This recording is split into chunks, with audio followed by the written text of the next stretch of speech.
Terima kasih teman-teman sebelumnya sudah meluangkan waktunya, di mana saya di sini akan sedikit menerangkan tentang bahasan kemarin, yaitu tentang akhlak terhadap lingkungan. Sebelumnya ada yang tahu nggak akhlak terhadap lingkungan itu apa? Enggak, Ustaz. Ya, jadi kan akhlak terhadap lingkungan. Jadi kita itu pertama harus tahu akhlak itu apa. Jadi akhlak itu menurut Abi Quraisyah dalam buku Jawaban Al-Quran, di dalam Al-Quran itu tidak ada kata akhlak, tapi di dalamnya hanya satu, yaitu kata khuluq. Pada surat Al-Qalam ayat 4 yang berbunyi wa innaka la'ala khuluqin azim. Artinya, dan sesungguhnya kamu benar-benar berbudi pekerti yang agung. Nah, dari ayat itu, jadi akhlak itu hanya satu kali disebutkan, itu menurut Abi Quraisyah. Menurut yang lain, nanti bahasa yang lain. Oke. Selanjutnya, jadi itu akhlak itu kan tidak hanya satu ya, ada akhlak terhadap lingkungan. Akhlak itu ada akhlak kepada Allah, akhlak kepada manusia, akhlak kepada lingkungan. Tapi saya sedikit menerangkan akhlak terhadap lingkungan. Dan yang dimaksud dengan itu apa sih? Ada yang tahu nggak? Yang maksudnya lingkungan. Baiklah. Jadi lingkungan di sini segala sesuatu yang di sekitar manusia, baik binatang, baik tumbuhan maupun benda yang bernyawa. Jadi akhlak itu segala sesuatu yang bernyawa. Itu lingkungan itu segala sesuatu yang bernyawa. Jadi pada dasarnya akhlak yang ada dalam Al-Quran itu terhadap lingkungan bersumber dari manusia sebagai Tuhan yang dimuat pada surat Al-Baqarah ayat 30 dan 30-nya. Coba ya, mereka kita tidak tahu, maka langsung aja yang berbunyi. Gimana yang tahu? Yang berbunyi itu juga di malaikati ini ja'ilum fil ardi khalifah. Jelas sekali manusia itu diciptakan di muka bumi ini menjadi khalifah. Khalifahnya khalifah apa sih? Itu khalifah dari makhluk yang bernyawa seperti hewan, itu yang disebutkan oleh Abi Quraisyah.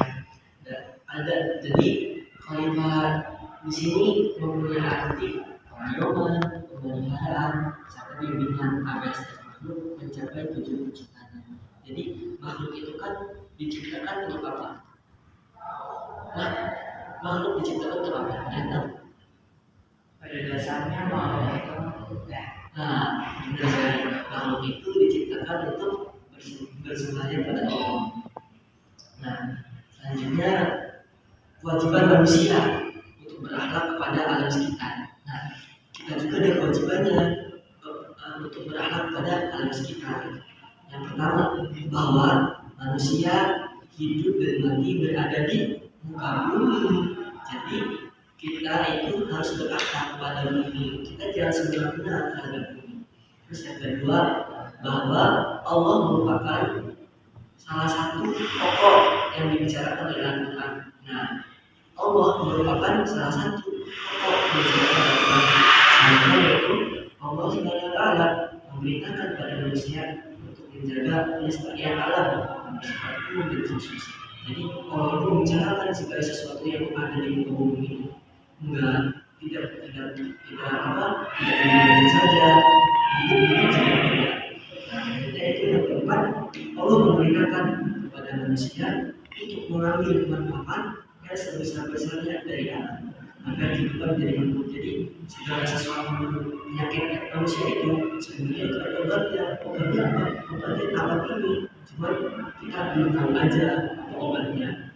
Mungkin kalau misalnya kita lebih teliti lagi, kita bisa mendalami Al-Quran, kita mendalami kajian-kajian yang berbeda, apa sih kehidupan di muka bumi ini. Selanjutnya itu manusia berkewajiban mewujudkan kemakmuran dan kebahagiaan di bumi ini. Jelas sekali manusia kayak hidup makmur, yang hidup bahagia, tapi sayangnya biasanya hutan-hutan yang di Papua misalkan itu dihapuskan oleh pemerintah dan biasanya oleh tangan-tangan yang tidak bertanggung jawab. Itu ya. Jadi pada kali ini ada kesimpulannya. Jadi kesimpulan pada materi kali ini ada dua. Yang pertama, menurut Abi Quraish Shihab dan Taksya pandangan bahwa berakhlak terhadap lingkungan hidup yakni dengan tidak melakukan perbuatan-perbuatan yang dapat merusak tatanan kehidupan. Hal tersebut memiliki makna yang luas seperti larangan berbuat kerusakan di bumi, senantiasa bersyukur atas segala nikmat, berlaku adil atau seimbang, berbuat ikhlas terhadap lingkungan.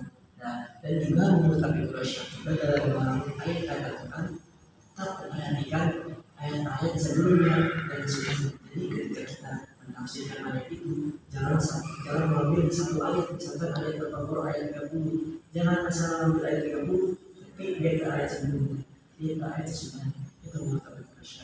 Yang kedua, secara konseptual terhadap lingkungan lingkungan hidup, apabila kita sangat menggunakan dengan keadaan di Indonesia.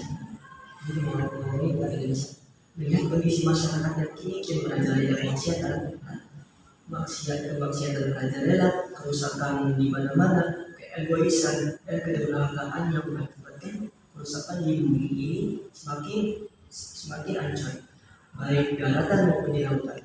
Nah, tidak hanya sama manusia yang akan dirusak, tetapi makhluk di bumi akan terancam keberadaannya. Jadi hutan pun makin terancam keberadaannya. Kalau misalkan kita semena-mena ataupun membuat kerusakan, kebimbangan, keegoisan, dari adanya keegoisan kita membuatkan hutan, sehingga manusia harus memiliki nilai-nilai akhlak yang baik agar dapat memikul amanah sebagai khalifah di bumi yang dasar untuk akan tetapi dari berbagai tatanan dan tuntunan yang sudah tertulis belum bisa menjadi solusi. Ya, tentu hal itu sungguh sangat sulit untuk menjadi solusi apa lingkungan yang lebih baik. Ya, sehingga penting sekali usaha. Nah, kita harus usaha berbanyak doa untuk memberikan arahan pemahaman kepada masyarakat akan pentingnya menjaga dan melestarikan alam sesuai dengan tuntunan yang sudah ditulis. Oleh karenanya, mulai dari kita sendiri untuk mencontohkan berbagai hal yang positif untuk mengurangi kerusakan lingkungan sekitar khususnya di Indonesia. Jadi kita itu sebagai pelajar harus memberikan contoh dulu terhadap masyarakat sebelum kita terjun. Kita itu harus memperbaiki diri kita dulu sebelum kita terjun ke masyarakat.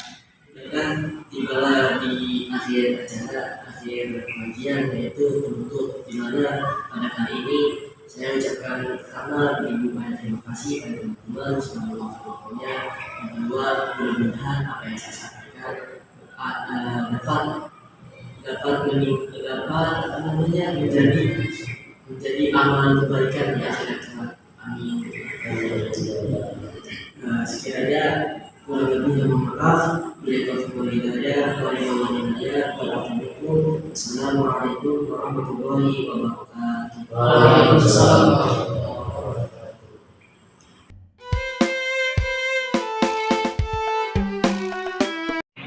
Assalamualaikum warahmatullahi wabarakatuh. Waalaikumsalam warahmatullahi wabarakatuh. Gimana kabarnya pada sehat-sehat?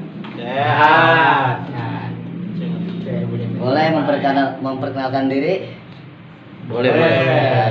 Di sini saya namanya Ahmad Noval dari kelas IATB akan menjelaskan tentang akhlak pemimpin dan yang dipimpin. Apa itu akhlak pemimpin dan yang dipimpin? Nggak tahu.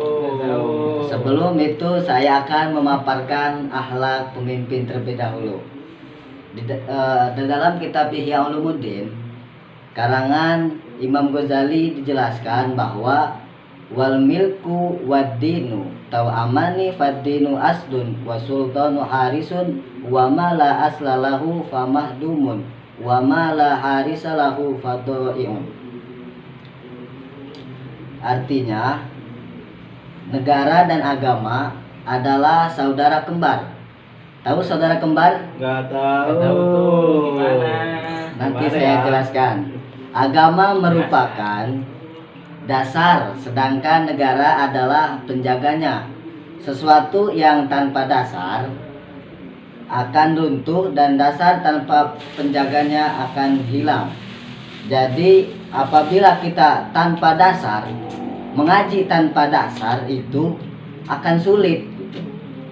Seperti kita membaca Al-Quran tanpa dasar, tanpa memahami, mempelajari ilmu tajwid, tidak akan paham cara membaca Al-Quran. Makanya adanya ilmu tajwid agar kita bisa memahami cara membaca Al-Quran. Sifat-sifat yang perlu ada di dalam diri seorang pemimpin. Yang pertama, bersifat adil. Yang kedua, bersifat membuat kerukunan. Yang ketiga, bijaksana. Yang keempat, berbuat baik. Yang pertama itu pemimpin harus adil. Memang pemimpin itu harus adil. Karena apabila pemimpin itu tidak adil, maka sesuatu yang akan dipimpinnya itu akan merasa dirugikan. Seperti contohnya dalam kisah ada pemimpin dalam kepemimpinan Khalifah Bani Umayyah, yaitu Sultan Abdul Aziz, yang bertanya kepada Syekh Ka'ab bin Al-Qurdi. Dia bertanya kepada Syekh, jelaskan kepada kami apa itu adil. Kemudian Syekh Muhammad bin Ka'ab Al-Qurdi menjawab, siapa saja yang lebih tua darimu, jadikan anaknya. Siapa saja yang lebih muda darimu, jadilah ayahnya. Siapa saja yang sepadan umurnya denganmu, jadilah saudara. Hukumlah orang yang bersalah setimpal dengan perbuatannya. Berhati-hatilah engkau, jangan sampai engkau memukul orang karena rasa benci kepadanya, sebab hal itu bisa menjerumuskanmu ke dalam api neraka. Jadi kita harus menghukumi seseorang itu dengan hukuman yang setimpal dengan perbuatannya. Contohnya seperti apa? Ada yang tahu? Contohnya gimana? Enggak tahu.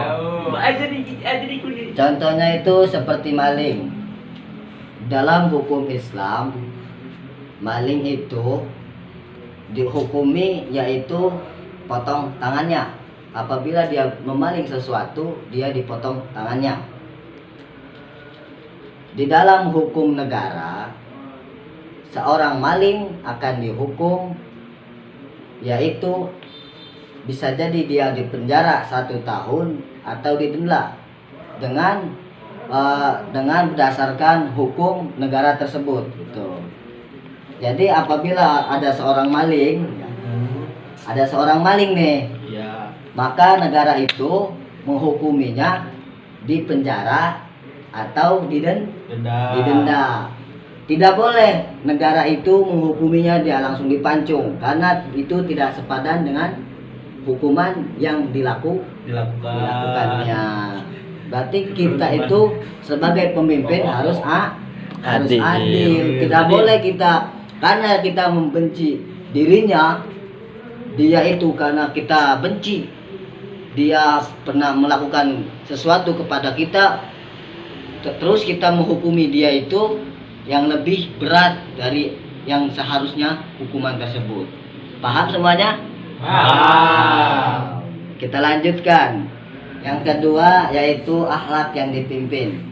Di dalam surat An-Nisa ayat 59 dijelaskan, A'udzubillahi minasyaitonir rajim. Bismillahirrahmanirrahim.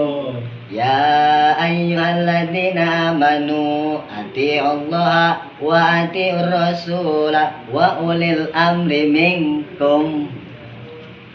Artinya, hai orang-orang yang beriman, taatilah Allah dan Rasulnya dan ulil amri. Ada yang tahu tidak ulil amri itu apa? Enggak tahu. Siapa ulil amri itu? Enggak tahu.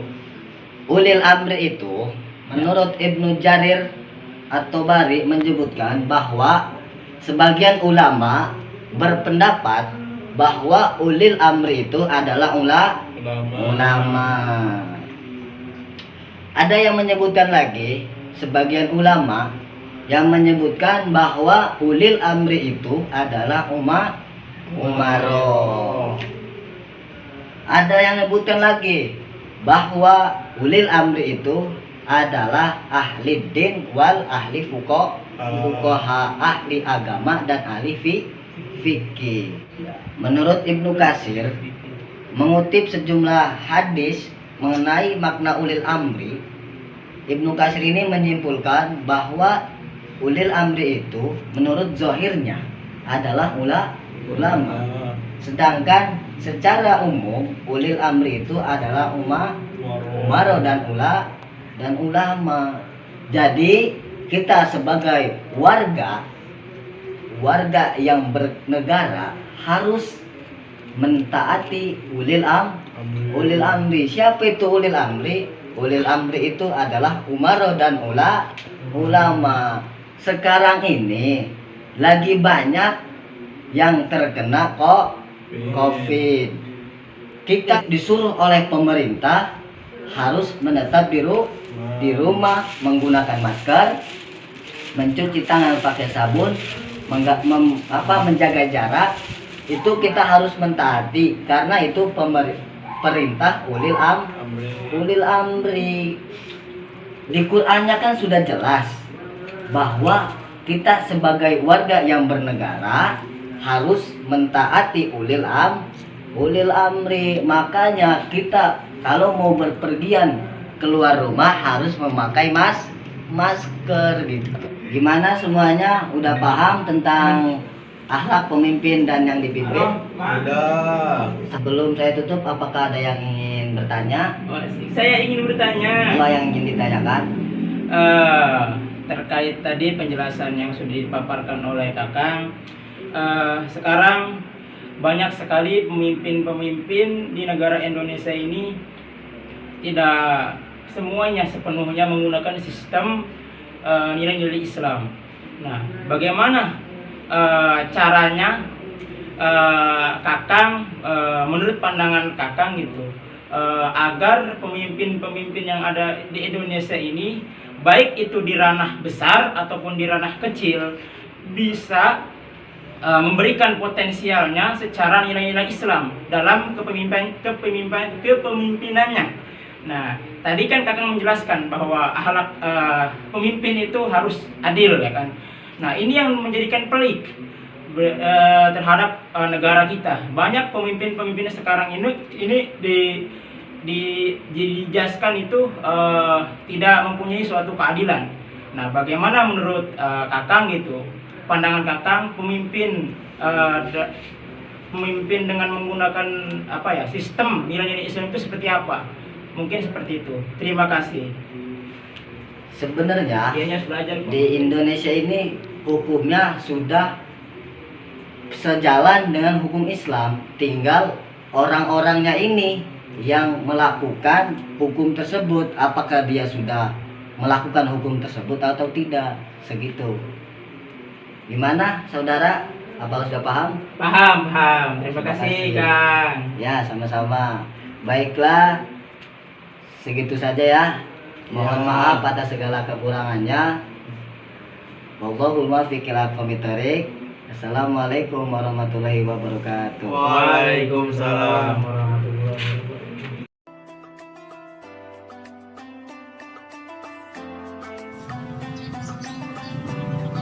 Assalamualaikum warahmatullahi wabarakatuh. Bapak Ibu dosen yang kami hormati serta teman-teman yang saya cintai. Puji syukur kita panjatkan kehadirat Allah Subhanahu wa taala atas limpahan rahmatnya kepada kita, sehingga kita dapat berkumpul bersama walaupun dalam keadaan daring. Pada kesempatan ini saya akan menyampaikan pidato mengenai toleransi antar umat beragama. Manusia hidup di dunia ini tidak lepas dengan yang namanya interaksi atau hubungan timbal balik, karena manusia adalah makhluk sosial, makhluk yang tidak bisa hidup sendiri, apalagi dalam memenuhi kebutuhan, khususnya di lingkungan masyarakat antara manusia itu. saling ketergantungan dalam segala bidang kehidupan. Namun dalam kehidupan itu pastilah ada perbedaan. Karena Allah menciptakan manusia itu bersuku-suku, berbangsa-bangsa, dan beraneka ras. Untuk menciptakan kehidupan damai dan terbebas dari konflik perbedaan, maka diperlukan sikap saling menghargai dan menghormati antar sesama. Sikap saling menghargai ini sering diibaratkan dengan toleransi, sedangkan dalam istilah Arab adalah tasamuh. Toleransi ini adalah sebuah elemen penting dalam terciptanya sesuatu ikatan hubungan dalam kehidupan. Termasuk yang terpenting adalah toleransi dalam beragama. Agama adalah pegangan hidup seseorang dan kebebasan beragama adalah hak setiap manusia. Hak untuk menyembah Tuhan diberikan oleh Tuhan dan tidak ada seorang pun yang boleh mencabut. Toleransi agama ini terdapat dalam beberapa firman Allah di Al-Quran. Salah satunya adalah Quran surat Al-Baqarah ayat 256. Allah Subhanahu wa ta'ala berfirman, la ikraha fiddin qad tabayyana rusydu minal ghayy. Tidak ada paksaan dalam beragama Islam. Sungguh telah jelas jalan yang benar dari jalan yang salah. Karena itu barang siapa yang ingkar kepada tauhid Tuhan selain Allah dan beriman kepada Allah, maka sesungguhnya dia telah berpegang kepada tali yang sangat kuat yang tidak akan putus. Allah Maha mendengar lagi Maha mengetahui. Kebebasan untuk memilih agama dalam ayat ini mengandung maksud bahwa memeluk agama Islam tidak menghendaki adanya paksaan, melainkan melalui kesadaran dan keinginan pribadi yang bersangkutan. Bagi mereka yang berkenan dipersilahkan, bagi yang tidak adalah hak mereka sendiri untuk menolak dengan sepenuh hati. Untuk itu, marilah mulai sekarang kita menanamkan sikap saling menghormati dan menghargai antar sesama. Sekianlah yang dapat saya sampaikan kali ini. Semoga dapat bermanfaat bagi kita semua. Apabila ada kekurangan dan tutur saya yang salah, mohon maaf sebesar-besarnya. Wabillahi taufiq wal hidayah. Wassalamualaikum warahmatullahi wabarakatuh.